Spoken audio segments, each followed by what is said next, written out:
మనము మేధావులుగా నమ్మి వారి డైరెక్షన్లో కొంతమంది డైరెక్షన్లో నడుస్తూ ఉన్నాం తెలంగాణ సమాజంగా.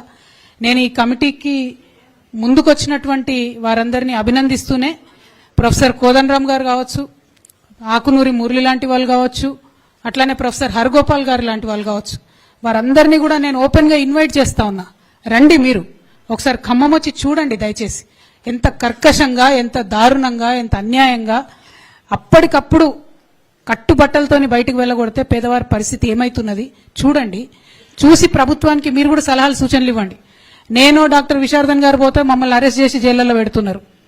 మీరు ప్రభుత్వంతో కలిసి పనిచేస్తున్నటువంటి వ్యక్తులుగా మీ సలహాలు సూచనలు తొందరగా స్వీకరిస్తుందేమో ప్రభుత్వం మాకు తెలియదు. కానీ మీరు ఇది కరెక్ట్ సమయం, సందర్భం, పేదల పక్షాన నిలబడాల్సినటువంటి సందర్భం. ఒక మేధావి మౌనం సమాజానికి చాలా నష్టం చేస్తుందని చెప్తారు.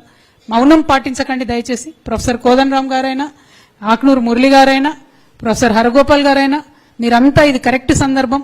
ఖమ్మం ప్రజల్ని, వారి కష్టాలని గమనించవలసిందిగా నేను కోరుతున్నాను.